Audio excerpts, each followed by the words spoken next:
মানুষের কাছে তিনটা জিনিসের দুর্বলতা আছে না? সেই তিনটা জিনিসের দুর্বলতা দিয়েই নবীকে প্রস্তাব করা হয়েছে। এক নম্বর প্রস্তাব, ও নবীজি, আপনি যদি চান এই আরব বিশ্বের ক্ষমতা বাদশাহী তোমার হাতে নিতে চাও, আমরা তোমাকে ক্ষমতা দিয়ে দিব, তবুও তুমি আল্লাহর জয়গান এই জমিনের মধ্যে তুমি গাইতে পারবে না। দুই নম্বর, তুমি যদি সম্পত্তি চাও, তুমি যদি টাকা পয়সা তোমার প্রয়োজন হয়, তোমার অনেক অটল সম্পত্তির তোমার প্রয়োজন হয়, আমরা আরব বিশ্বের যত স্বর্ণ মুদ্রা আছে সব স্বর্ণ মুদ্রা, সব টাকা পয়সা তোমার কাছে আনিয়ে রাখবো। তাও যদি তুমি না চাও, তুমি যদি মনে করো আরব বিশ্বের যত সুন্দরী নারীরা আছে, তুমি সুন্দরী নারীদেরকে তুমি বিবাহ করতে চাও, তাহলে আরব বিশ্বের যত সুন্দরী বাছাই বাছাই করা মহিলারা আছে, মেয়েরা আছে, এদেরকে বিয়ে দিয়ে দিব, তবুও তুমি আল্লাহর দাওয়াত থেকে তুমি পিছপা হয়ে যাও, ইসলামের দাওয়াত তুমি দিও না, আর আমাদের মূর্তি পূজককে তুমি গালিগালাজ করিও না। একবার বলেন না নাউজুবিল্লাহ। নবীজিরে কয়টা প্রস্তাব করছে? কয়টা প্রস্তাব করছে? নবীজি সাল্লাল্লাহু আলাইহি ওয়াসাল্লাম প্রস্তাব পাওয়ার পরে বলতেছেন, ও মক্কার বেঈমান কাফেররা, আমি রসুলের কাছে সম্পত্তির লোভ নাই, আমি নবীজির কাছে বাদশাহীর লোভ নাই, আমি নবীজির কাছে কোনো নারীর লোভ নাই, আমি আসছি আল্লাহর পক্ষ থেকে।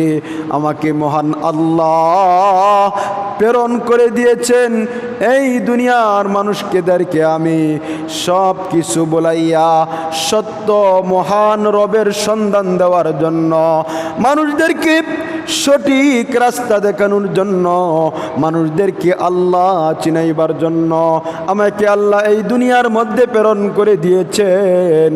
আমার সম্পত্তির প্রয়োজন নাই, আমার ক্ষমতার প্রয়োজন নাই, আমার নারীর প্রয়োজন নাই।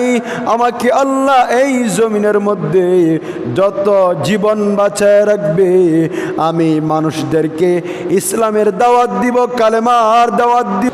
সম্মানিত মুসলিয়ানে কেরাম, মক্কার বেঈমান কাফেররা তারা যখন নবীজিকে ইসলামের দাওয়াত দেওয়ার কারণে, আল্লাহর কোরআনের কথা বলার কারণে, মূর্তি পূজা ছাইরা দেওয়ার জন্য নবীজি বেঈমান কাফেরদেরকে, আবু জাহেল, উতবা, সায়বা, এদেরকে যখন দ্বীনের দাওয়াত দিতেছেন, তখন মক্কার বেঈমান কাফেরেরা তারাও উচ্চা ফইরা লাগছে যে কিভাবে নবীজিকে দাওয়াত বন্ধ করা যায়, কিভাবে নবীজিকে থামায়া দেওয়া যায়। নবীজি যখন দাওয়াত দেওয়া শুরু করলেন, সব জায়গায় দাওয়াত ছড়ায় পড়তাছে। বেঈমান কাফেররা তারা টেনশনে পড়িয়া গেল, যদি আমরা নবী মুহাম্মদকে এই মুহূর্তে না আটকাই, তাহলে এক সময় মক্কার মানুষেরা ইসলাম ধর্ম গ্রহণ করবে, তারা কালেমা পড়বে, সবাই বলে লা ইলাহা ইল্লাল্লাহু মুহাম্মাদুর রাসূলুল্লাহ। তারা চিন্তা করল, যদি মক্কার সমস্ত মানুষেরা কালেমা পড়িয়া নেয়, তাহলে আমাদের রাজত্ব থাকবে না, আমাদের ক্ষমতা থাকবে না। তাই আমরা যতটুকু পারি, যেই মূল্যেই পারি, নবীজিকে আমরা আটকাইতে হবে, মুহাম্মদকে আমরা আটকানো লাগবেই। নাউজুবিল্লাহ। আবু জাহেল, উতবা, সায়বারা তারা একটা পরামর্শ করল। পরামর্শ করার পরে তারা নবীজির কাছে দুইজন দূত পাঠাইল। কয়জন দূত? কয়জন? দুইজন দূত পাঠাইছে নবীজির কাছে। তারা আসার পরে নবীজিকে তিনটা প্রস্তাব করছে। কয়টা প্রস্তাব? কয়টা প্রস্তাব? তারা এক নম্বরের প্রস্তাব করছে, ও আব্দুল্লাহর বেটা মুহাম্মদ, তুমি আল্লাহর দ্বীনের দাওয়াত ছাড়িয়া দাও। যদি তুমি আল্লাহর একত্ববাদের দাওয়াত যদি তুমি ছাড়িয়া দাও, তাহলে আমরা তোমাকে এই মক্কা নগরের একজন নেতা, একজন বাদশা বানায় দিব। দুই নম্বরের প্রস্তাব করছে, তোমার কাছে যদি বাদশাহী ভালো না লাগে তাহলে তোমার কাছে দুই নম্বরের প্রস্তাব হলো, আমরা এই মক্কা নগরের মধ্যে যত স্বর্ণ মুদ্রা রয়েছে, যত ধন সম্পত্তি রয়েছে, সব কিছুকে তোমার পায়ের কাছে আনিয়া দিব। তুমি অনেক অটাল সম্পত্তির মালিক হয়ে যাবে, তবুও তুমি দিনের দাওয়াত আল্লাহর কথা তুমি এই জমিনে দিও না। বলেন নাউজুবিল্লাহ। তিন নম্বর প্রস্তাব, ও আব্দুল্লাহর বেটা মুহাম্মদ, তুমি মানুষদেরকে ইসলামের দাওয়াত আল্লাহর দাওয়াত তুমি দিও না। তুমি যদি চাও এই মক্কার মধ্যে যেই সমস্ত নারীরা সুন্দরী আছে, কি আছে, যেই সমস্ত নারীরা সুন্দরী আছে তাদেরকে যদি তুমি বিবাহ করতে চাও তাহলে তোমাকে আমরা সুন্দরী নারী দ্বারা ভর্তি করিয়া দিব, তবুও তুমি ইসলামের দাওয়াত দিও না। এর বিনিময়ে হলেও তুমি ইসলামের দাওয়াত থেকে সরে আসো। একবার জুড়ে বলা যাবে কি নাউজুবিল্লাহ। এই তিনটা পরীক্ষায় আজকে আমরা ধরছে। মানুষের কাছে সম্পত্তির লোভ আছে, এই সম্পত্তির লোভের কারণে ভাই বাইরে মারে, ভাই বোনের হক নষ্ট করে, পাড়া প্রতিবেশী তার প্রতিবেশীর জায়গা জোর জবরদস্তি হইরা দখল করে, সম্পত্তির লোভে। কিসের লোভে? সম্পত্তির লোভে। দুই নম্বর হলো ক্ষমতার লোভ। কিসের লোভ? এই যে দেখেন না, রাজনীতি শুরু হয়েছে, আমার ক্ষমতার জন্য, আমার এমপিগিরির জন্য আরেকজন এমপিকে আমি খুন করে লইমু, আমার চেয়ারম্যানের জন্য আরেকজন চেয়ারম্যান আমি মার্ডার করে লইমু, আমার মেম্বারের জন্য আরেকজন মেম্বারের যত দুর্নাম আছে, যত বদনাম আছে, প্রয়োজনে তারে মার্ডার করবো, তবুও আমার কাছে ক্ষমতা আসতেই হবে। বলেন না নাউজুবিল্লাহ। মানুষের কাছে তিনটা জিনিসের দুর্বলতা আছে না? সেই তিনটা জিনিসের দুর্বলতা দিয়েই নবীকে প্রস্তাব করা হয়েছে।